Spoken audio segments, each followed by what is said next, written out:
Salut à tous, j'ai le plaisir de vous retrouver encore une fois au Japon, à Yakushima. Yakushima, c'est une île qui est tout au sud de Kyushu. Il a fallu que je prenne un ferry pour y arriver. Et là, je vais aller dans un endroit qui s'appelle, heureusement je l'ai sous les yeux parce que c'est super long, Shiratani Unsuikyo. Donc Shiratani, c'est la vallée blanche, je suppose. Et Unsuikyo, c'est plus ou moins le ravin où il y a des nuages et de l'eau. Donc je pense que ce serait le ravin où se rencontrent eau et nuages dans la vallée blanche. C'est super poétique. Donc en fait, il s'agit d'un sentier dans la montagne qui est un peu le sentier le plus touristique parce qu'honnêtement, il y en avait qui faisaient fantasmer où on pouvait passer plusieurs jours pour arriver tout au sommet de la plus haute montagne de Kyushu. Mais bon, voilà, plusieurs jours, c'était certainement pas dans mes cordes pour le moment. Donc ce que je vais faire, c'est que je vais vous montrer les images, je vais commenter un peu, je vais vous emmener dans cette forêt qui a l'air absolument magnifique. C'est parti. Alors, là je vais partir en avant. Je sais pas si je vais pouvoir me filmer comme ça tout le temps parce qu'honnêtement c'est des petits escaliers assez raides. Et normalement j'ai pas de mal à marcher dessus, mais vous vous rendez pas compte à quel point tenir une caméra, regarder un objectif et marcher en même temps, sachant que la rambarde est super basse parce que c'est au format japonais, c'est compliqué. Donc là j'ai pris un chemin qui est un peu différent du principal, qui va faire un détour un peu en hauteur vers un arbre, je crois que c'est le Yayoi Sogi. Donc Sogi en japonais c'est un cèdre, il y a des très beaux cèdres ici. Et Yayoi c'est une des époques, je sais plus, je crois que c'est pendant le Moyen-Âge. En fait il y a des arbres ici qui sont tellement vieux qu'ils les rattachent à des périodes historiques du Japon. Et le plus vieux qu'on va pas voir dans cette vidéo parce qu'il est plutôt isolé, c'est le Jōmon Sogi. Parce qu'il est tellement vieux qu'on le rattache à cette période de la préhistoire japonaise. D'après les estimations, il a entre 2000 ans et à peu près 7000 ans. Donc maintenant, connaissant les Japonais, je préfère me méfier parce qu'ils adorent tout ce qui est un peu mythologique. Je préfère garder l'approche conservatrice, mais quand même un arbre qui a 2000 ans, il faut dire ce qui est, ça en jette.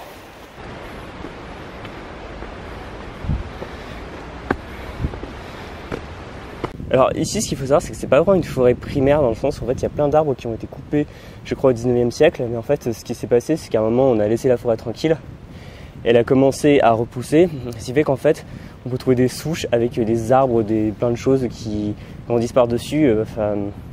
Bon, même si cet arbre n'a pas été coupé visiblement, je trouve ça assez fascinant de voir toute l'espèce de... Je sais pas ce que c'est, si c'est une autre partie de l'arbre ou si c'est une sorte d'espèce parasite qui s'accroche au tronc, ça existe. Mais c'est quand même assez dingue de voir cette fluctuance de la nature, et encore on est vraiment qu'au début du chemin. Allez, on continue. C'est parti. On est à présent devant l'arbre dont je vous parlais, le Yayoi Sogi. Donc voilà, comme ça, en japonais et en anglais. Vous voyez qu'il fait 26 mètres de haut, 8 mètres de large, et apparemment il aurait un âge de 3000 ans. Mais encore une fois, j'avais lu que les âges estimés dans la réserve sont assez généreux, donc voilà, il est super grand. Du coup on n'en voit même pas la cime d'ici parce que là je suis sur une sorte de plateforme d'observation, on ne peut pas voir beaucoup plus. En tout cas vous voyez à quel point cet arbre est grand, noueux, avec des racines profondes, et ils sont quand même à 700 mètres d'altitude. Bon, maintenant il est temps de continuer, et je crois que la prochaine étape qui était indiquée sur un panneau, c'est un pont suspendu. Alors, je sais pas si vous avez vu ma vidéo à Nagasaki, mais je mentionnais que j'avais le vertige. Et ça, c'est vraiment le genre de truc qui est à la fois très sympa, parce que c'est toujours sympa de se confronter à ses peurs et de se dire, ah, ça y est, je suis passé de l'autre côté. Mais j'avoue qu'une fois que je suis dessus, honnêtement, j'en mène pas large. Donc ça serait ceci, la prochaine étape. On va donc y aller maintenant.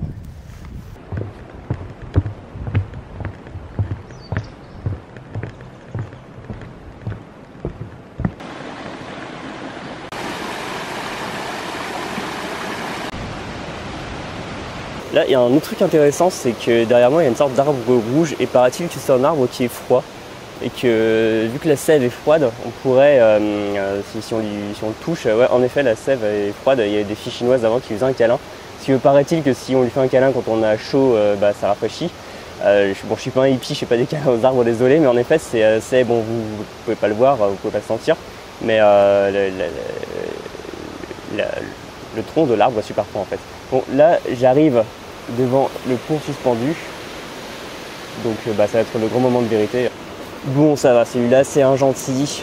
Je m'attendais à un truc avec des cordes, enfin vous voyez le truc qui tangue et on a l'impression d'être dans Indiana Jones avec les crocodiles en dessous. Bon, ça va, c'est en bois, c'est stable. Oh, putain, il est en train de vibrer en fait.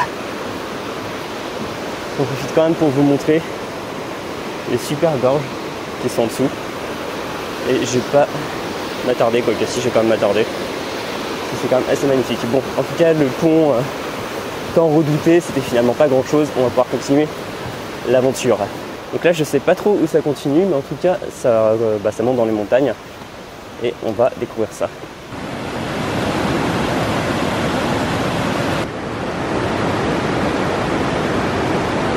Voilà le chemin que je suis en train d'emprunter. En fait, tout pont fait, je pense que le pont est encore plus sympa.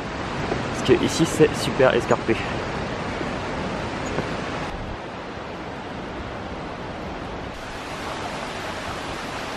Alors là derrière moi, vous voyez, il y a un tronc, parce qu'en fait, je vous ai expliqué plutôt qu'il y a quand même une partie des arbres dans la forêt qui ont été coupés. Et celui-là, je tenais vraiment à vous le montrer parce qu'il est magnifique. La texture du bois, on dirait limite de la peinture. Alors, regardez ça.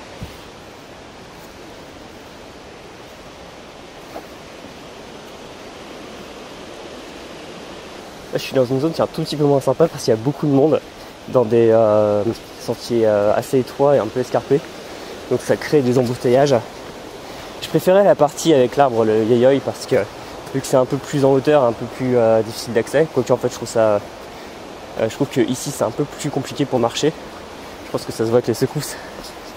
Donc ouais, dans la partie en hauteur il n'y avait personne, alors que là on arrive vraiment dans la zone limite congestionnée.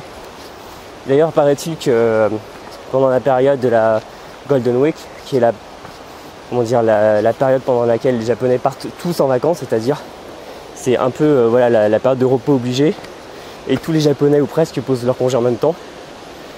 Ici c'est vraiment surpeuplé. Donc, je fais quand même attention où je mets les pieds parce que vous ne le voyez pas, mais parfois c'est juste à côté pas du vide, mais quand même d'une grosse pente. J'ai pas envie de me péter la gueule avec tout le matériel, ce serait quand même dommage. Enfin voilà, en tout cas vous voyez à quel point c'est beau, il fait limite chaud en fait. Enfin il y a vraiment ce côté des forêts humides où on est quand même dans un bain de vapeur perpétuel. Et je vais continuer prudemment.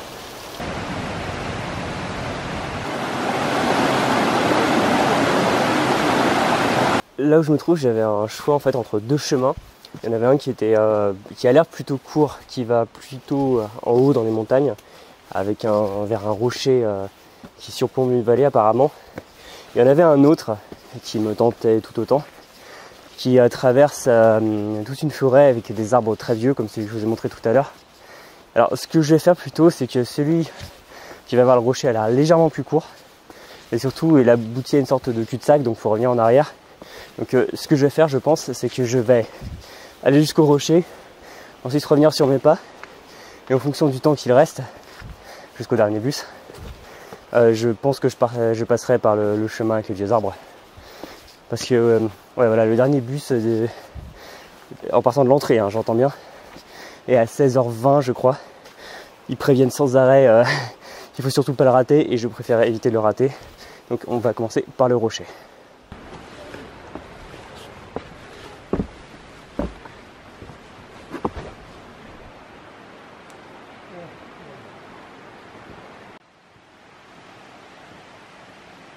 Alors franchement, ça c'est ce que j'appelle un arbre. Il a l'air absolument énorme.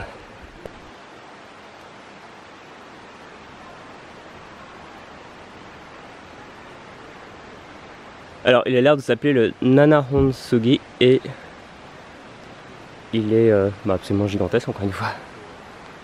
Voilà.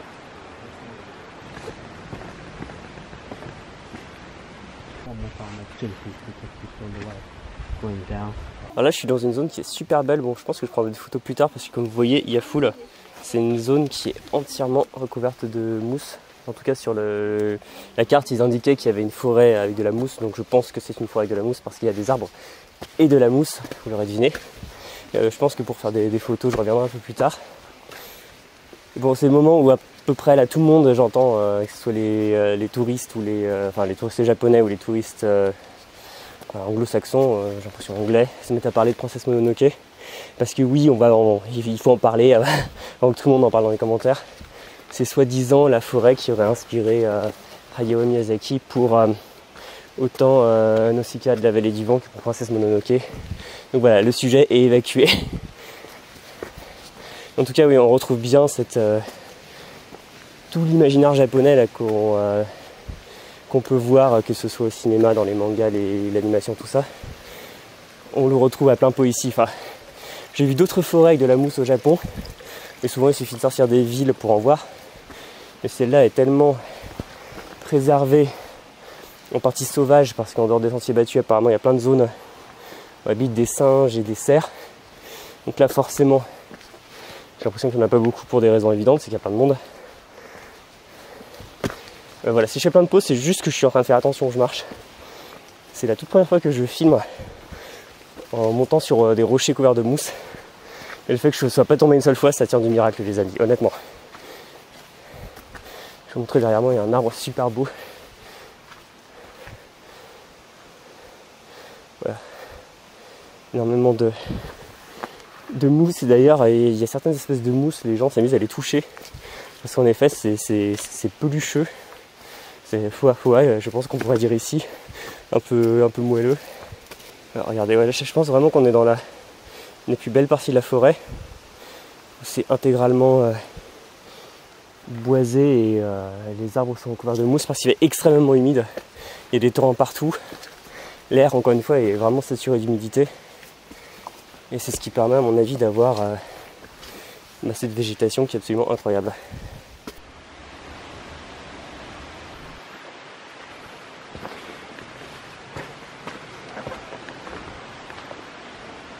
Ouais, là c'est un arbre mort, on dirait qu'on peut rentrer dedans. Voilà, si vous avez toujours rêvé d'avoir une cabane dans un vrai arbre quand vous étiez gamin, ça ressemble à ça. C'est un peu claustro quand même, donc on va ressortir.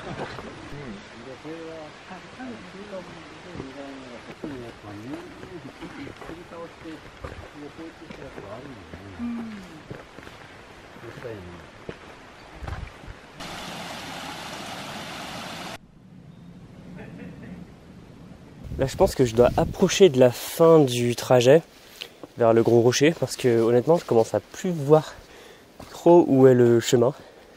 Heureusement il y a des petits rubans roses qui servent à marquer. Ouais, d'ailleurs je vois des gens, c'est bon. Puis au moment je me suis dit non mais est-ce que je suis pas gouré, est-ce que je suis pas allé à un endroit où j'étais pas censé aller.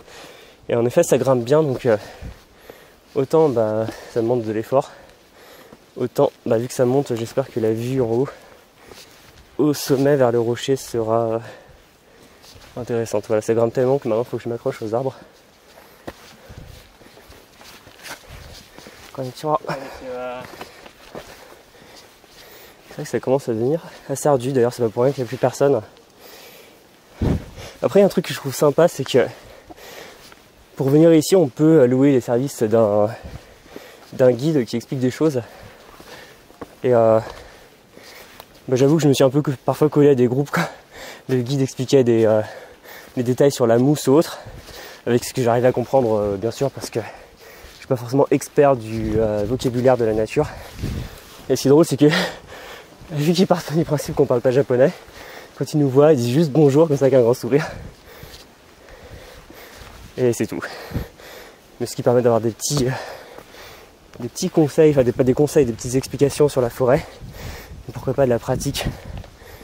D'ailleurs je pense que si vous avez un bon niveau de japonais ou si vous voulez continuer à travailler, ça peut être sympa justement d'embaucher un guide.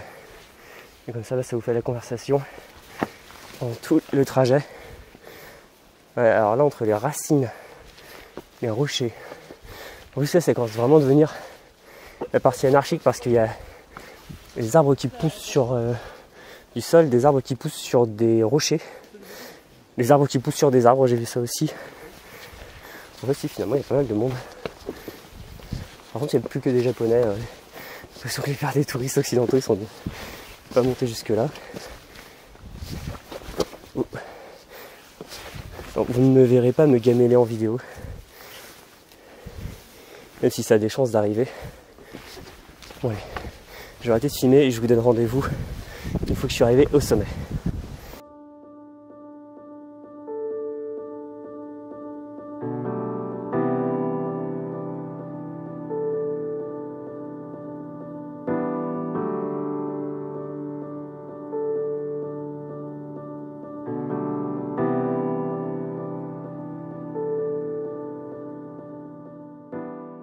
Alors là, comme vous pouvez le voir, je suis arrivé tout en haut du rocher qui s'appelle Taiko Iwa.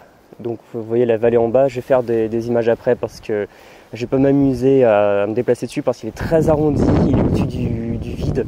Et bon voilà, c'est assez dangereux. Et honnêtement, encore une fois, comme je vous disais, j'ai le vertige. Et à cette hauteur, on a plus de 1000 mètres d'altitude. C'est à la fois sublime, enfin, c'est une vue quasi panoramique sur les montagnes. Avec, on voit des arbres qui en dépassent, on voit des forêts entières, on voit des ruisseaux ou des torrents, je sais pas trop quoi, avec la brume au-dessus du sommet des montagnes, c'est absolument fabuleux. Après, ouais, c'est drôle parce qu'il y avait un japonais qui est venu, le premier truc, il s'est tourné vers moi pour dire que ça faisait peur. J'ai dû lui dire que moi aussi ça me faisait peur. Donc voilà, vous ne devez pas beaucoup m'entendre parce qu'il y a beaucoup de vent et en général mon micro il a tendance à trop capter le vent.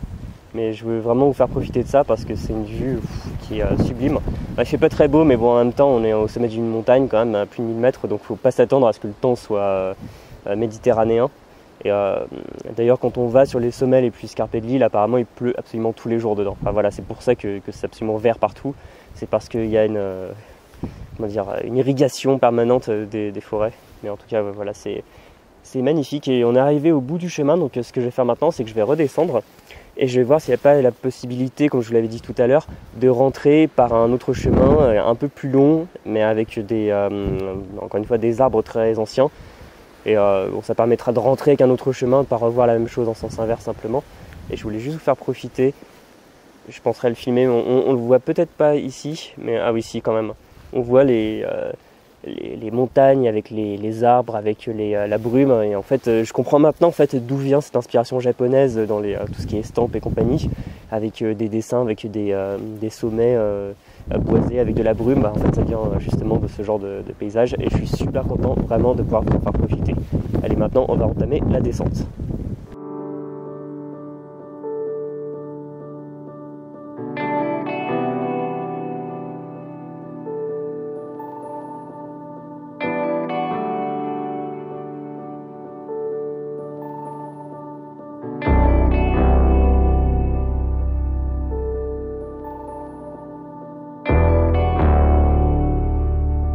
Voilà, je suis retourné au croisement, j'ai pas beaucoup filmé en redescendant parce que de toute façon c'était plus ou moins la même chose et j'avais quasiment plus de batterie. Il faut absolument que je continue à recharger la batterie de cet appareil photo, sinon il va vraiment tomber en rade. Et puis de toute façon c'est quasiment midi, c'est l'heure de la pause. J'ai pris un bento qui s'est retrouvé, regardez, attention, vous allez voir le bento le plus détruit, c'est le bento de Fukushima, il est complètement pété. Parce qu'il s'est retrouvé à la verticale dans mon sac, c'était très intelligent à part. Donc on se retrouve juste après le repas. Bon appétit.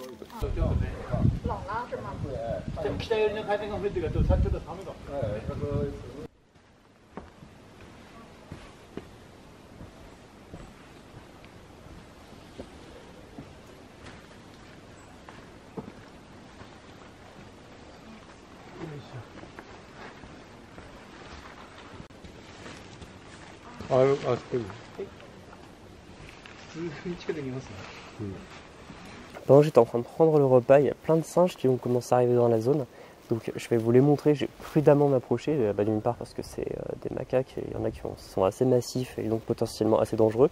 Et ensuite parce qu'ils ont peut-être envie qu'on leur foute la paix. Donc je vais vous montrer, en plus ce qui est très sympa, c'est qu'on les entend, ils font des sortes de gloussements, surtout les petits. Et on les voit fouiller dans la terre, grimper aux arbres, je vais vous montrer ça tout de suite.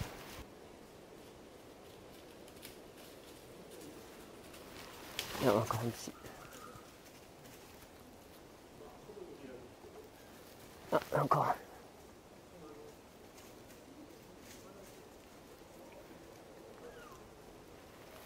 Il y en a un là-bas aussi.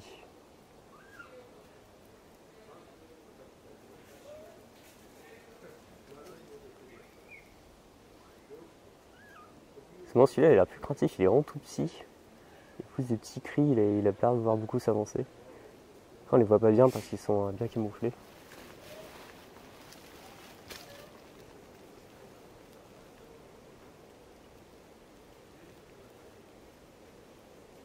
Voilà, je vais pas venir plus près quand même parce que ça reste des animaux sauvages. Voilà, je suis revenu à la croisée des chemins et je vais regarder quel chemin je vais prendre pour rentrer. Alors, je vais vous montrer. Donc l'entrée enfin le parking, tout ça c'est là. Je suis arrivé en bus. Je suis passé par là, hop, pour voir le Yasogi, comme ça cet arbre. Ensuite je suis passé par le pont suspendu, vous vous en souvenez, j'ai suivi le chemin, hop, jusqu'au rocher qui est là. Alors pour rentrer, vu que je suis ici, j'hésite à prendre ce chemin. Après j'en avais discuté avec une japonaise qui m'a dit que c'était assez fatigant. Bon, le fait que ça fatigue, c'est pas un problème. C'est surtout au niveau du temps qu'ils annoncent que je me retrouve pas bloqué. Donc je réfléchis. Ah, c'est pénible hein, ça. Honnêtement, la prochaine fois je loue une voiture au Japon, enfin je fais traduire mon permis et je loue une voiture, au moins je serai tranquille. Parce que c'est toujours la peur de louper le dernier bus, surtout qu'il y en a quand même pas beaucoup, même de manière générale. Bon allez, je vais quand même essayer, je vais tenter le chemin. Donc je vais me dépêcher et on va voir ça ensemble.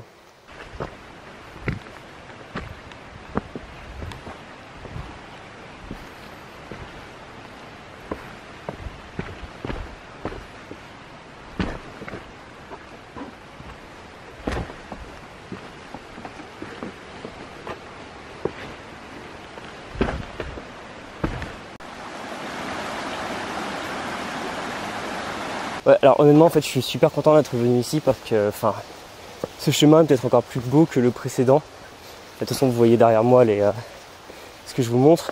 Après c'est vrai qu'il est un peu plus ardu. Bon là par exemple là, je suis en train de monter des marches toujours en me filmant, hein, toujours les grands défis. C'est vrai qu'il est beaucoup moins fréquenté par contre. Autant il y avait des endroits où je croisais des gens tous les 100 mètres. Autant là d'ailleurs les seules personnes que j'ai croisées c'était les occidentaux. Mais ouais, je regrette pas. Et puis bon, c'est pas si dur que ça monte, ça descend. Après, c'est vrai qu'il est un peu moins évident parce qu'il y a des endroits où tout à coup on voit plus grand chose. Heureusement qu'il y a les petits rubans. Attendez, là je vais vous montrer. Voilà, ces petits machins là. Ils se voient bien et ils sont placés à intervalles réguliers. Donc ça permet de jamais se perdre. Heureusement, c'est bien balisé. Après, c'est vrai qu'on a plus l'impression de s'enfoncer dans la forêt sauvage. Bon, au moins, je vous fais découvrir les endroits un tout petit peu moins fréquentés. Comme ça, si vous voulez aller un jour à Yakushima, parce que le but c'est pas simplement de regarder, hein, je vous conseille vraiment d'y aller, que vous vous intéressiez aux japonais ou non d'ailleurs, parce que ça vaut vraiment le coup d'œil si vous aimez évidemment marcher dans la forêt. En tout cas, ouais, ce passage est vraiment très très beau. Je vais vous montrer devant moi, là il y a un torrent qui est absolument sublime.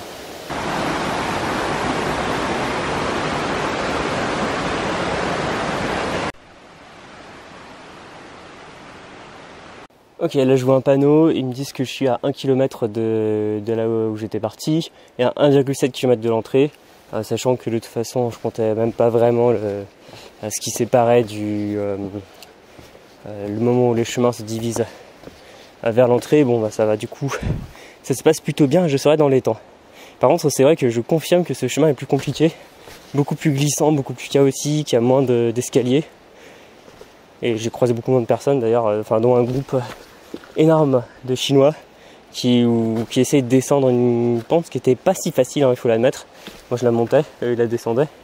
Et c'est vrai que ça peut effrayer. En plus après j'ai glissé un moment, mon genou est venu taper contre une sorte d'escroissance, je sais pas ce que c'est, d'un arbre.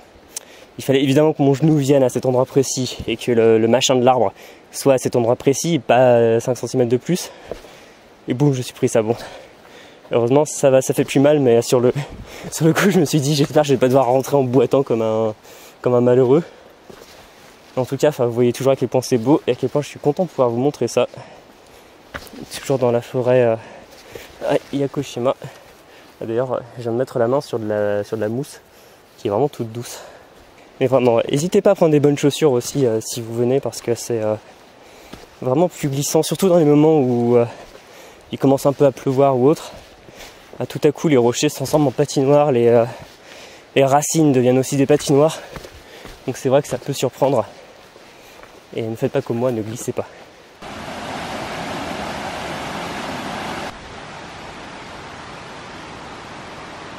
Alors celui-là, c'est dingue, j'ai quand même failli le rater. Il est quand même absolument gigantesque, ça aurait été quand même bête. Alors, ce qui est expliqué sur le tableau là-bas, c'est qu'il s'agit en fait d'un cèdre de deuxième génération qui a grandi sur une souche. Donc, comme une fois, je vous avais dit que beaucoup d'arbres ici avaient été coupés et que ça repoussait par-dessus. Et apparemment, dans le dialecte de Kagoshima, le mot bibinko veut dire porter quelque chose sur ses épaules. Et en fait, apparemment, il ressemble à un enfant qui porte à un parent qui porte un enfant sur ses épaules. J'arrive pas à voir d'ici, mais bon, en tout cas, ça fait partie des magnifiques cèdres de cette zone. Ouais, alors là, c'est quand même le moment où il faut faire super attention parce que je peux pas tomber. Je vais essayer d'enjamber ça sans faire tomber quoi que ce soit, pas n'importe quoi. Voilà. Alors voici un nouveau cèdre de la zone qui a l'air de s'appeler, si je dis pas de bêtises, je pense que ça va donner quelque chose comme le cèdre aux trois pieds. On voit qu'il y a un pied là et un pied là, donc des racines absolument massives pour un arbre qui est tout autant. Alors j'ai une petite devinette pour vous. Qu'est-ce que vous allez faire si jamais il y a un énorme tronc qui vous barre le passage et qui empêche les gens de passer? En fait c'est simple, j'ai l'impression que vous le découpez et voilà, c'est comme ça c'est réglé.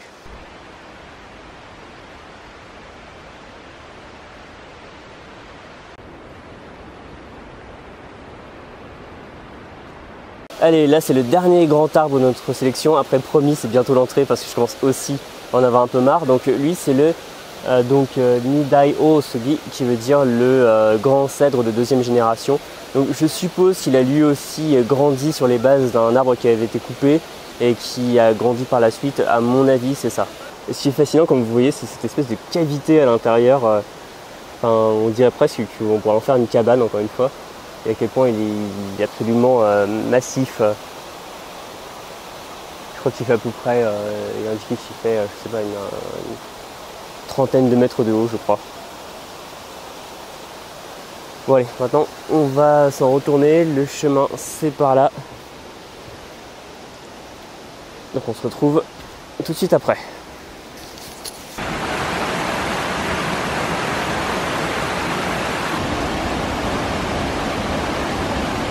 Et voilà, après une marche super longue, assez fatigante à vrai dire, mais quand même magnifique. Je suis enfin en retour au point de départ. Donc je pense que la prochaine étape ça va être simplement d'attendre le bus et j'espère qu'il n'y en a pas un dans super longtemps. J'espère que je vais bientôt pouvoir le prendre.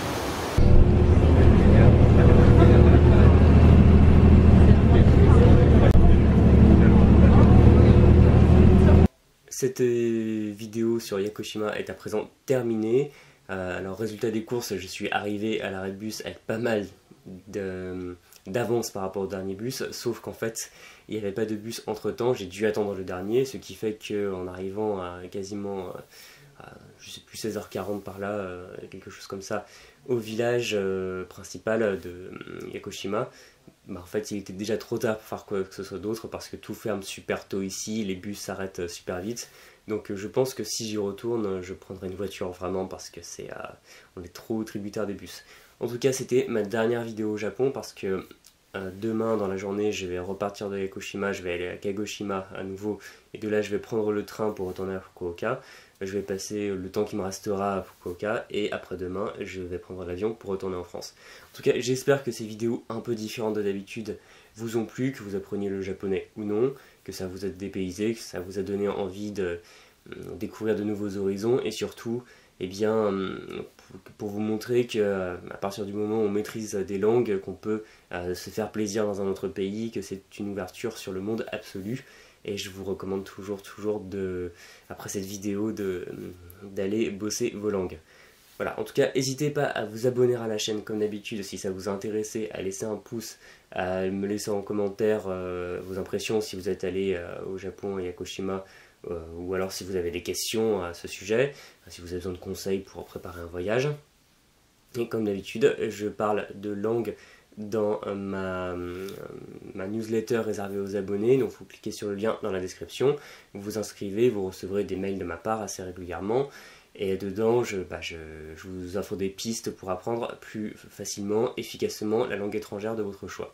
Et en plus, en vous inscrivant, vous recevrez une mini-formation gratuite de 40 minutes qui s'appelle 25 techniques pour apprendre votre vocabulaire et qui vous servira quelle que soit la langue cible que vous appreniez, que ce soit le japonais ou l'anglais ou l'allemand ou l'espagnol. Voilà, les bases et les fondamentaux sont toujours les mêmes. Voilà, c'est la fin de cette série consacrée au Japon. On se retrouve très bientôt de l'autre côté du monde avec des vidéos qui seront plus spécifiquement sur l'apprentissage des langues étrangères. Je vous dis à très bientôt. Salut.